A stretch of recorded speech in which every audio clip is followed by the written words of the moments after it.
ना बताई गई ना इन्हें सीखी, ये ईश्वर के करीब नहीं पहुंच सकते, क्योंकि ये वस्तु चढ़ा रहे हैं। और कन्हैया वस्तु का भूखा नहीं। जैसे पुरुष से पत्नी प्रेम की अपेक्षा करती है, ऐसे भक्त से भगवान प्रेम की अपेक्षा करता है। मैंने थोड़ी देर पहले कहा कि आपका पति आपको वस्तु, सोना चांदी सब कुछ दे और प्रेम पड़ोसन से करे, आपको पसंद नहीं आएगा। ऐसे ही आप लोग तो, विदुर जी ने मैत्रेय जी के पास जाकर, उद्धव जी ने कहा कन्हैया ने आपको याद किया है। विदुर जी मैत्रेय जी के पास जाकर कहने लगे, प्रभु जो अंतिम ज्ञान कन्हैया ने दिया है उस ज्ञान पर प्रकाश डालिए। विदुर जी ने हरिद्वार में मैत्रेय जी के चरण पकड़ के कहा, सुखाय कर्माणि करोति लोको न तै सुखं वान्यदुपारवं वा विन्देत भूयस्तत एव दुःखं यदत्र युक्तं भगवान वदेन्न।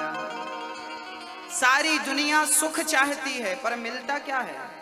दुख प्राप्त होता है। क्यों? क्योंकि संसार में सुख है ही नहीं। सुख की कामना त्याग दीजिए, सुख की इच्छा रखना ही दुख है।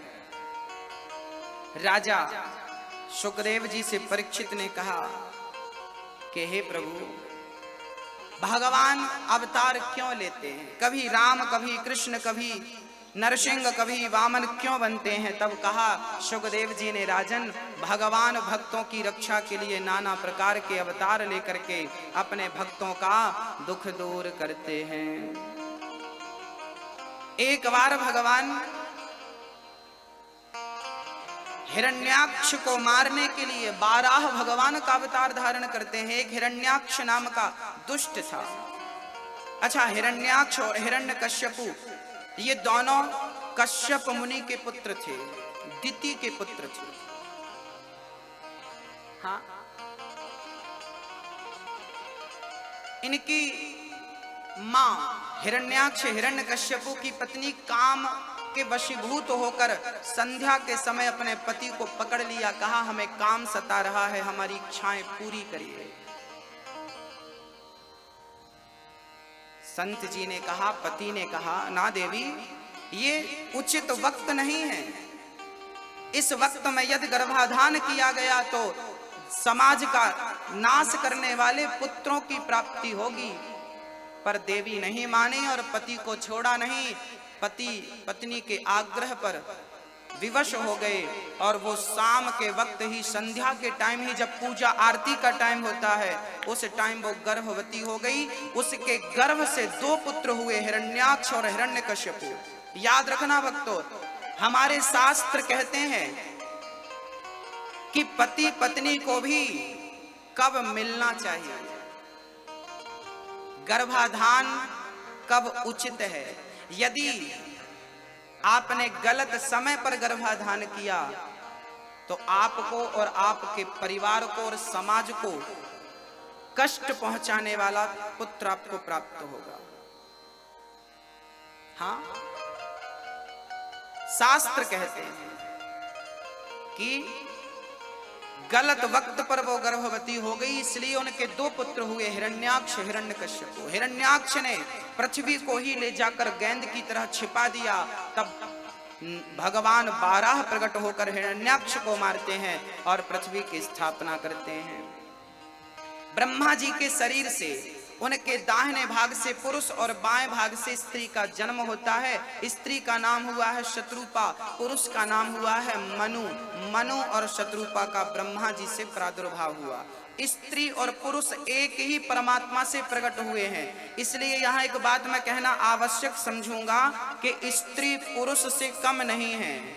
आप पुरुष लोग क्या स्त्री पर अत्याचार बड़ा करते हैं? मैं तुमसे बड़ा हूं, मैं तुमसे श्रेष्ठ हूं। काहे बात के श्रेष्ठ हो भाई? किस बात के श्रेष्ठ हो आप? आपकी पत्नी घर से चली जाए तो आपका घर नरक हो जाता है, और पत्नी घर पे रहे तो घर को स्वर्ग बना देती है। घर तो घर नारियों से चलता है। मिट्टी के बने हुए मकान को मिट्टी से जो बनता है उसे मकान कहते हैं। जब उस मकान में नारी पहुंचती है तो उस मकान का नाम घर हो जाता है, अर्थात नारी को ही घर कहा जाता है। नारी चलता फिरता घर है, नारी है तो घर की शोभा। इसलिए नारी ज्यादा या कम ऐसा नहीं है, ना पुरुष ज्यादा है ना कम है, दोनों बराबर हैं। साइकिल का दो पहिया, दोनों महत्व रखते हैं। मनु शत्रुपा की 5 संतानें हुई, 3 बेटियां 2 बेटे। आकुति देवहूति प्रसूति 3 बेटियां, प्रियव्रत उत्तानपाद 2 बेटे। आकुति का विवाह रुचि प्रजापति से हुआ, देवहूति का रुचि प्रजापति के घर में यज्ञ भगवान प्रकट हो गए और देवहूति के घर पे कपिल भगवान प्रकट हो गए। देवहूति का विवाह करदम जी से हुआ। हाँ, किससे हुआ? करदम जी प्रेम पूर्वक भगवान का चिंतन करते थे, जंगल में तप कर रहे थे, कभी उदास नहीं होते थे करदम जी, क्योंकि उन्हें पता था कि भगवान मेरे साथ है। वो लोग कभी उदास नहीं होते जो मानते हैं कि ईश्वर मेरे साथ है। हाँ, वो लोग कभी उदास नहीं होते जो मानते हैं कि भगवान मेरे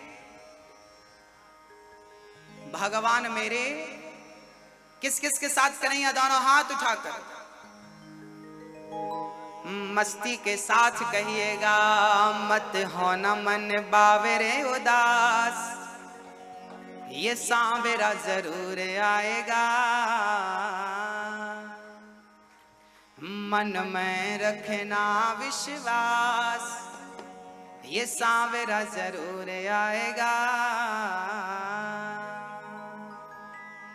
कौन कौन विश्वास रखेगा कन्हैया पर? अच्छा बताइए, कन्हैया पर किस किस को भरोसा? हाँ, सबको है। अब हाथ नीचे करो। अब ये बताओ, आप में से चिंता टेंशन किस किस को है? जिनको चिंता टेंशन हो हाथ उठाओ। आज मैं सबकी चिंताएं मिटा कर जाऊंगा, हाथ उठाकर बस कह दो।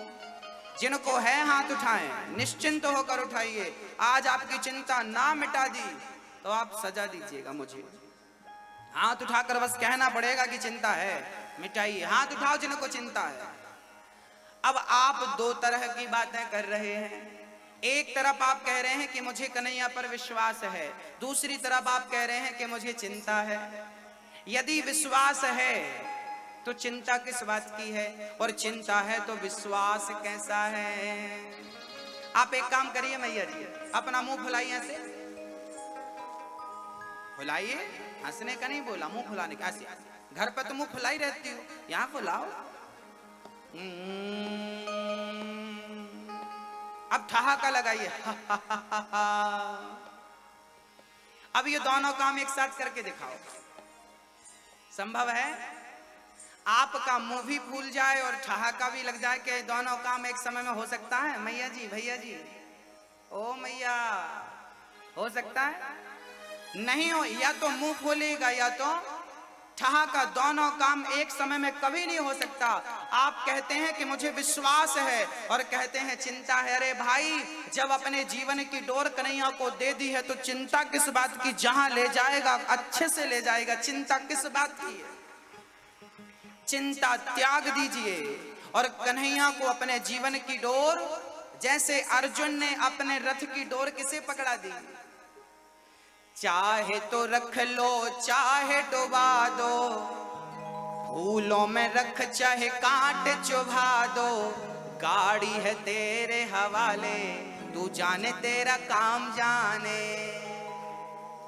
मेरी गाड़ी है तेरे हवाले, तू जाने तेरा काम जाने, तू जाने तेरा। सौंप दो अब सौंप दिया इस जीवन का सब भार तुम्हारे हाथों में। सब सौंप दो ना, अपने पास क्यों रखा है? इसलिए चिंता है क्योंकि सब अपने पास रखा है।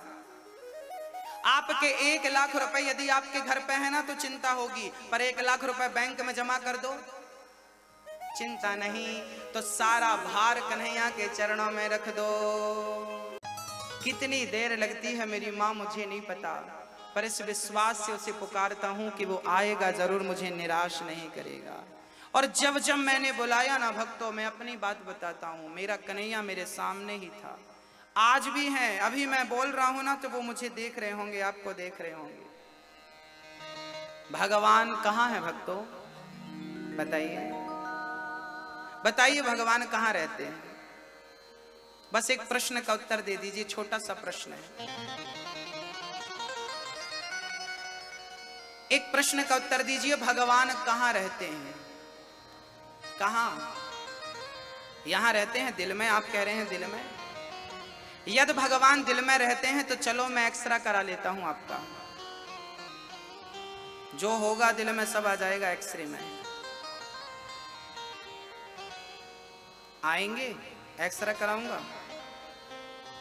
हाँ, मेरी माँ, आज बहुत ध्यान से सुनना चाहिए आपको। भगवान दिल में नहीं रहते, भगवान मंदिर में भी नहीं रहते, भगवान तीर्थों में भी नहीं रहते, भगवान कण कण में भी नहीं रहते। तो भगवान कहाँ रहते हैं? बोले भगवान ना दिल में है, ना तीर्थों में है, ना कण कण में है। भगवान तो भक्त के विश्वास में है। विश्वास है तो भगवान है, विश्वास नहीं है तो भगवान कहीं नहीं है। और विश्वास है तो कण कण में मेरा कन्हैया है।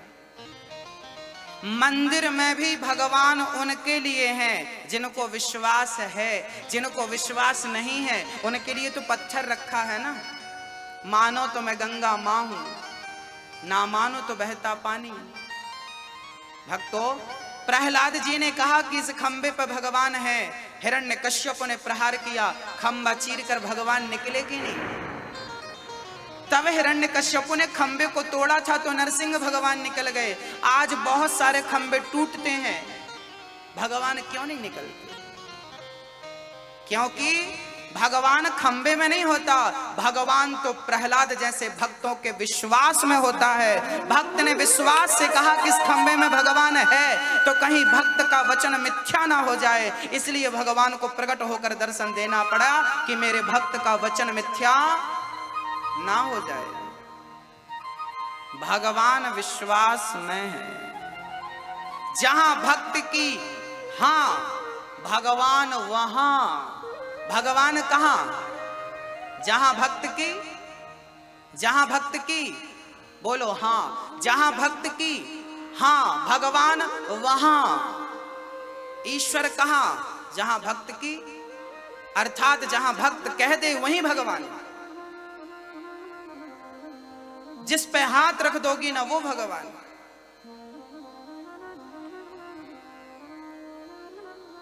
महाराष्ट्र में एक संत हुए हैं नामदेव जी। ठंडी का टाइम था, घर के आंगन में चूल्हा रख करके कुटिया पे वो अपने हाथ से रोटी बनाकर खाया करते थे। आज उन्होंने रोटी हाथों वाली बनाई और रोटी बनाकर अंदर घी की कटोरी लेने गए कि चलो घी चुपड़ के तुलसी का पत्ता डालकर भगवान को भोग लगाएंगे। और जैसे ही अंदर गए, कुत्ता बाहर से आया और रोटी मुंह पे दबा के भागा। नामदेव जी घी की कटोरी लेकर दौड़ पड़े, प्रभु जी रुक जाओ, प्रभु जी रुक जाओ, प्रभु जी रुक जाओ। किसी ने कहा वो प्रभु नहीं है, वो कुत्ता है। तब नामदेव जी ने कहा मैंने तो भगवान के लिए रोटी रखी थी, आज इस रूप में भगवान ही आकर मेरी रोटियों का भोग लगा रहे हैं। वो तुम्हारे लिए कुत्ता होगा, मेरे लिए तो उस कुत्ते में कन्हैया का दर्शन हो रहा है। नामदेव जी कुत्ते के पीछे दौड़ पड़े कटोरी लेकर, प्रभु सूखी मत खाना, घी चुपड़ लो, प्रभु जी सूखी मत खाना, घी चुपड़ लो।